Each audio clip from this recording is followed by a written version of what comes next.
Eita, slimmer werk begin hier. Hallo en welkom by Aitsa.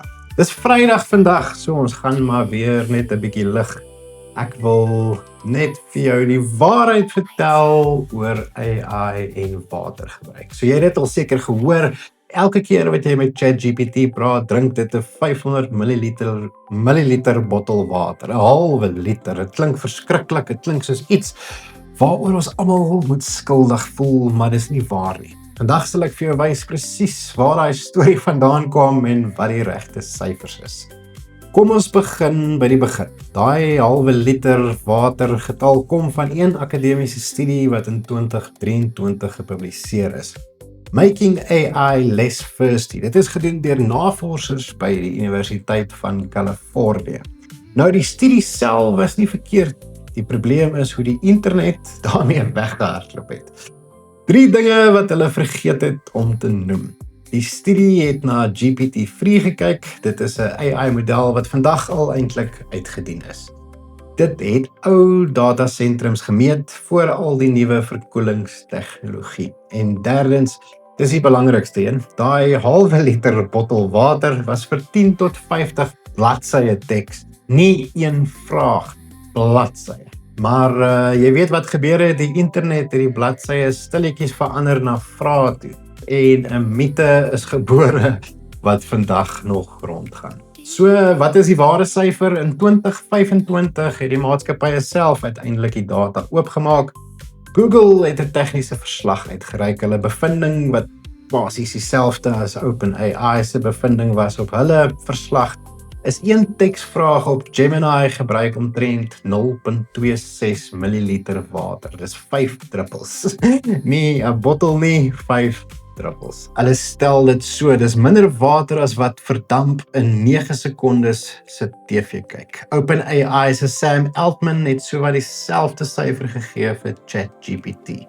Nou daar's 'n eerlike teenargument en ek wil dit noem. Sommige navorsing sê Google se syfer tel net die water by die datasentrum self, nie die water van die kragstasie nie, maar selfs as jy alles bytel, die kragstasie ook, kom jy by ongeveer 1 tot 2 milliliter per vraag. Dis steeds minder as die stoom wat van jou koffie afkom terwyl jy dit drink. So net laat jy weet, daar's 'n verskil tussen water wat onttrek word en water wat verbruik word. 'n Kragstasie kan 100 liter uit 'n rivier uittrek, maar 95 liter water terugstuur. Die koerantkoppe tel die 100. Die werklike impak is 5.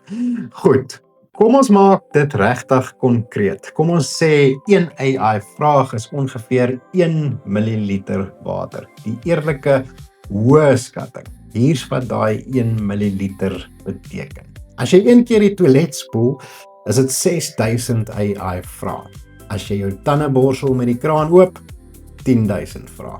Een koppie koffie, 140.000 vrae. Een bondel klere, 150.000 vrae. En dit raak belaglik. Een amandel, net een neut, gebruik tot 12.000 vrae se water om te groei. 'n glas lemoensap, 190.000 vrae. Nou vir die grootes. Een hamburger, 2,4 miljoen AI vrae. Een katoen T-hemp, 2,7 miljoen vrae. Een paar jeans, 10 miljoen vrae. 1 kilogram beesvleis, 15 miljoen AI vrae se water. En as jy regtig wil lag, een golfbaan se natlei vir een dag is meer as 1 miljard AI vrae wat jy kan vra. Met ander woorde, AI se water is letterlik 'n druppel in die emmer. Nou ek wil eerlik wees met jou, daar andersins is hierdie ook net propaganda. Daar is werklike kwessies, maar nie waar jy dink nie. Die probleem is nie jou vrae nie, die probleem is nie groot datasentrums nie. Die probleem is groot datasentrums wat in droë gebiede gebou word. So in Chili het die gemeenskap geveg teen 'n Google datasentrum wat 7 miljard liter water 'n jaar sou trek. In Uruguay tydens hul ergste droogte in 74 jaar sou 'n beplande sentrum genoeg water gebruik het vir 55.000 mense. Daar by beplanning, by die ligging, by die deursigtigheid, daar kan ons dalk vra. Maar kom ons vat dit saam. Jou persoonlike AI gebruik, 'n jaarsvraag voeg ongeveer 1% by jou waterspoor as dit so baie is. Dis niks. Die mite het nog altyd berus op 'n ou studie verkeerd gelees en aan mekaar herhaal totdat almal dit glo. Die volgende keer wat iemand vir jou sê AI drink water elke keer as dit 'n vraag vra, nou weet jy beter. Dit was nog altyd net 'n druppel in die emmer. Die mite hou eenvoudig nie water nie. So as jy die naweek vir AI paar ekstra vrae wil vra, gaan een keer minder toilet toe. Moenie vir jou 'n katoen TM koop nie en los maar daai hamburger uit. Okay, geniet jou naweek.